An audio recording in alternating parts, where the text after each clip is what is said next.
नमस्कार सभी को। पिछली जो लेक्चर था उसमें हमने देखा कोटा विद्रोह कैसे हुआ था, कैसे सैनिक विद्रोह ना होकर वो जनता का विद्रोह था, जन विद्रोह था, एकमात्र सुनियोजित एवं सुनियंत्रित संघर्ष था। वहाँ के शासक राम सिंह द्वितीय थे, पीए बर्टन था, नेतृत्वकर्ता वकील जयदयाल और रिसालदार मेहराब खान थे। नारायण पलटन और भवानी पलटन ने सहयोग दिया था। पीए बर्टन के पुत्र डॉक्टर सैडलर मारे गए। रॉबर्ट के नेतृत्व में सेना करौली महाराजा मदन पाल द्वारा सहायता। जयदयाल और मेहराब खां को फांसी। मेहराब खां एकमात्र मुस्लिम क्रांतिकारी जिसको फांसी। और सूर्यमल मिश्रण की अपने एक जो बूंदी के कवि थे उनके बारे में वंश भास्कर फिर सत्सई के बारे में थोड़ा देखा था। आज हम जो विद्रोह देखेंगे वो 4 विद्रोह देखेंगे मुख्य। एक विद्रोह है देवली विद्रोह, एक विद्रोह देवली, दूसरा भरतपुर, तीसरा टोक विद्रोह और चौथा धौलपुर विद्रोह। सबसे पहले हम देखते हैं देवली विद्रोह या देवली छावनी। जो 6 छावनियाँ थी उसमें देवली छावनी का नाम था। इसका मतलब यहाँ सैनिक टुकड़ियाँ थी, सैनिक पलटन थी। लेकिन यहाँ उस जो सैन्य पलटन जो देवली छावनी में थी उस छावनी ने यहाँ विद्रोह नहीं किया। विद्रोह किसने किया वो देखते हैं हम यहाँ। और ये याद रखिए जो देवली जो है ये टोक रियासत के अंडर में थी। देवली छावनी किसके अंडर में थी? ये टोक रियासत के अंडर में थी। यहाँ विद्रोह 5 जून 1857 को हुआ था। अब देखिए राजस्थान का जो मैप है यहाँ देखिए, यहाँ एक विद्रोह अपने पढ़ा था जो था एमपी के अंदर जो विद्रोह हुआ था, जो मेवाड़ रियासत के अंडर में था, सावर्स के अंडर में था पीए, और स्वरूप सिंह महाराजा के अंडर में था नीमच। नीमच में विद्रोह हुआ था। तो यहाँ से विद्रोही सैनिक थे, उनके डर से यहाँ अंग्रेज़ों को यहाँ बंदी बनाया था डूंगला गांव चित्तौड़गढ़ में। फिर मेवाड़ पीए सावर्स, मेवाड़ महाराणा स्वरूप सिंह ने डूंगला गांव से 40 अंग्रेज बंदी बनाए गए अंग्रेज़ों को यहाँ छुड़ा के उदयपुर में पिछोला जेल में जग मंदिर में शरण दी थी। लेकिन जो सैनिक थे वो नीमच से डूंगला गांव है, डूंगला गांव से फिर शाहपुरा पहुँचे और शाहपुरा से वो सैनिक कहाँ पहुँचे? देवली। तो जो सैनिक नीमच से होते हुए नीमच से आए थे और डूंगला, शाहपुरा और देवली पहुँचे, तो नीमच वाले जो सैनिक थे उन्हीं ने जो दिल्ली जाते समय बीच में देवली छावनी पड़ती, तो यहाँ उन्होंने जाते समय विद्रोह किया था 5 जून को। तो यही है, इसमें कुछ ज़्यादा नहीं है। ये देखिए कि यहाँ कोई प्रत्यक्ष विद्रोह ना हुआ था, नीमच से आए सैनिकों ने विद्रोह किया था। तो देवली छावनी में क्या पढ़ा आपने? देवली छावनी टोक रियासत के अंडर में, यहाँ विद्रोह 5 जून 1857 को हुआ था। जो देवली छावनी है यहाँ कोई प्रत्यक्ष विद्रोह ना हुआ था। यहाँ विद्रोह किसने किया था? नीमच से जो सैनिक आए थे, डूंगला होते हुए शाहपुरा और देवली पहुँचे थे और उनको दिल्ली की ओर जाना था, तो बीच में देवली पड़ रही थी छावनी। तो यहाँ जो नीमच से आए सैनिकों ने देवली में क्या किया था? विद्रोह किया था। यहाँ की जो छावनियाँ थी, यहाँ की जो पलटनें थी, उन्होंने यहाँ युद्ध या जो विद्रोह नहीं किया था। विद्रोह किया था नीमच छावनी से आए हुए सैनिकों ने। तो कोई प्रत्यक्ष विद्रोह नहीं हुआ था, नीमच से आए सैनिकों ने यहाँ विद्रोह किया था। दूसरी अपन विद्रोह देखते हैं, भरतपुर विद्रोह। भरतपुर में विद्रोह हुआ था। उस समय यहाँ के महाराजा कौन थे? जसवंत सिंह। 1857 की क्रांति के समय भरतपुर के जो महाराजा थे वो थे जसवंत सिंह। जसवंत सिंह उस समय नाबालिग थे, छोटे थे। तो पूरा प्रशासनिक कार्य या फिर राज्य प्रशासन कौन देखता था? मॉरिसन देखता था। मॉरिसन कौन था? भरतपुर का पीए था। भरतपुर का पीए मॉरिसन ही जो यहाँ का शासन देखता था। हुआ क्या, भरतपुर है और भरतपुर की लगता जो जिला कौन सा है? दौसा है। तो भरतपुर की सेना दौसा आ रखी थी। क्यों? दौसा में किसकी सेना आई हुई थी? तात्या तोपे की। तो तात्या तोपे की सेना से निपटने के लिए भरतपुर सेना दौसा में आ रखी थी। पीछे क्या किया? गुर्जरों और मेवों ने यहाँ विद्रोह कर दिया। जो विद्रोह कब हुआ था? 31 मई 1857 को। तो कैसे याद रखो कि भरतपुर की जो सेना थी वो तो चली गई थी दौसा। क्यों? तात्या तोपे की सेना से निपटने के लिए दौसा में चली गई थी।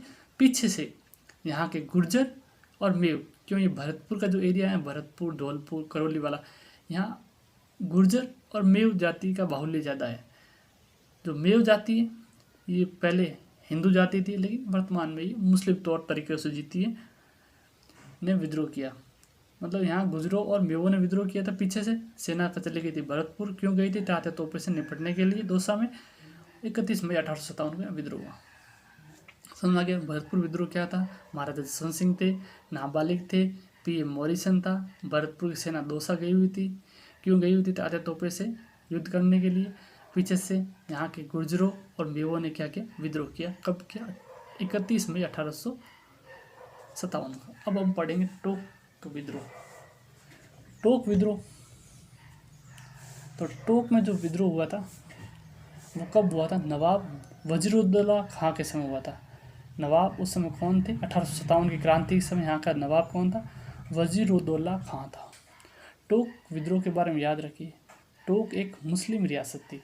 राजस्थान की एकमात्र मुस्लिम रियासत कौन सी थी? टोक की थी। टोक राजस्थान की एकमात्र मुस्लिम रियासत थी। और याद रखिए टोक रियासत का संस्थापक कौन था? अमीर खां पिंडारी। अमीर खां पिंडारी टोक रियासत का संस्थापक था। लेकिन 1857 के समय यहाँ का नवाब कौन था? वजीरुद्दौला खां, जो क्या था? अंग्रेज़ों का समर्थक। लेकिन इसी नवाब का एक मामा था जिसका नाम था मीर आलम खां। इसी नवाब का एक मामा था मीर आलम खां, जो विद्रोहियों का समर्थक था। जो यहाँ विद्रोह कर रहे थे टोक में विद्रोही थे। विद्रोहियों का समर्थक कौन था? मीर आलम खां, जो नवाब का मामा था।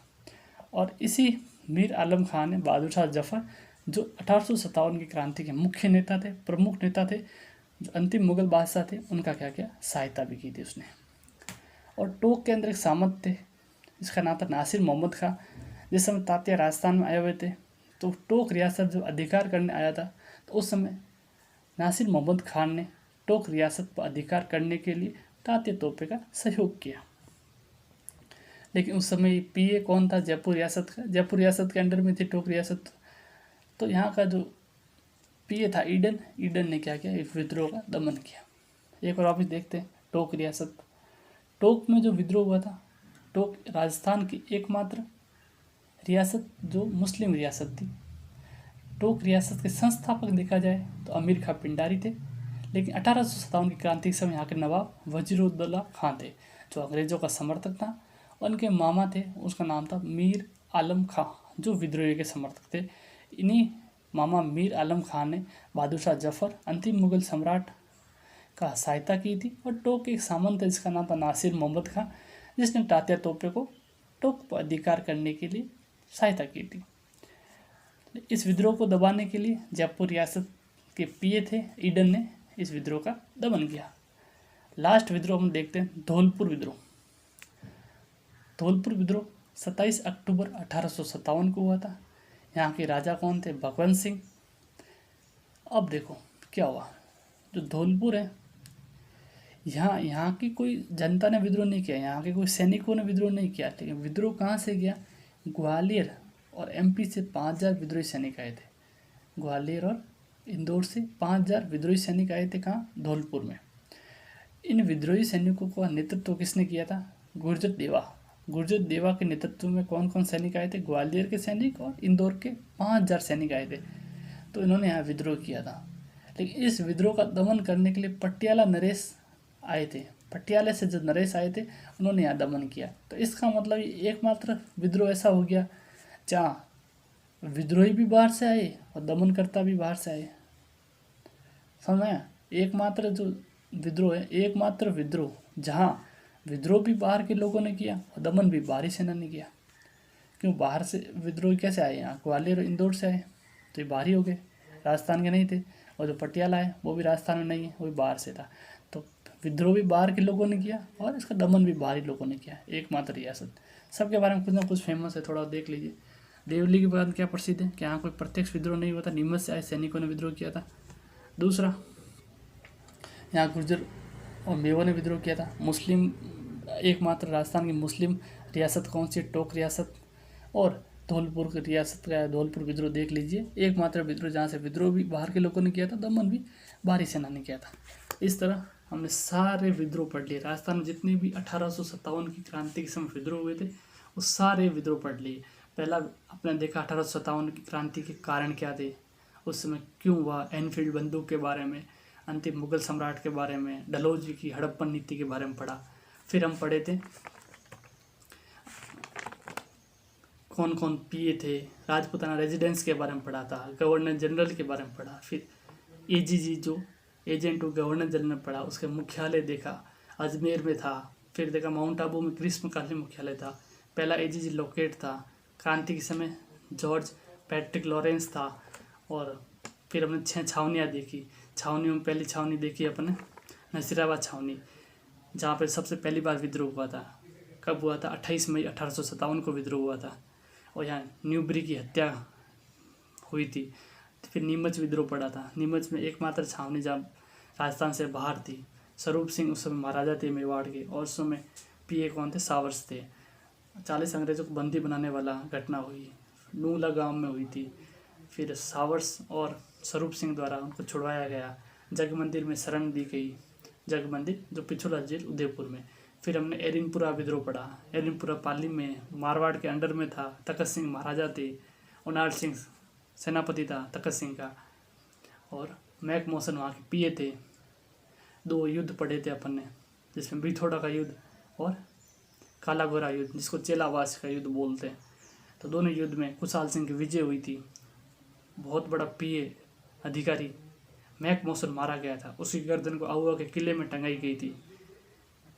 फिर कैनिन के द्वारा रॉबर्ट होम्स या फिर कर्नल होम्स के नेतृत्व में भारी सेना भेजी गई। फिर अंत में ठाकुर खुशहाल सिंह ने आत्मसमर्पण कर दिया नीमच में। फिर सुगाली माता के बारे में पढ़ा था। सुगाली माता 10 से 54 हाथ वाली माता के बारे में पढ़ा। कोटा विद्रोह देखा, जन विद्रोह था, मदन पाल ने सहायता की थी, वकील जयदयाल रिसालदार मेहराब खान के नेतृत्व में हुआ था। देवली आज देखा, भरतपुर का विद्रोह देखा, टोक विद्रोह देखा, धौलपुर विद्रोह देखा। इस प्रकार सारे विद्रोह अपन देख चुके हैं। लेकिन अगले लेक्चर में एक अपन और मुख्य क्रांतिकारी देखेंगे राजस्थान का, जो राजस्थान में सभी छावनियों में घुमा, सभी जगह घुमा, एक को छोड़कर जैसलमेर में वो नहीं गया था, जिसका नाम था तात्या तोपे, जिसको हम अगले लेक्चर में पढ़ेंगे, पूरा विस्तार पूर्वक पढ़ेंगे। तात्या तोपे के बारे में, कहाँ आया, कैसे आया, कहाँ वो हारा, कहाँ वो जीता, कैसे फांसी हुई, किसने विश्वासघात किया, सब चीज़ के बारे में, तात्या तोपे के बारे में पढ़ेंगे। उसका जन्म, मृत्यु, पिता, माता, सब के बारे में पढ़ेंगे, जो अगले लेक्चर में आएगा। ठीक है, थैंक यू।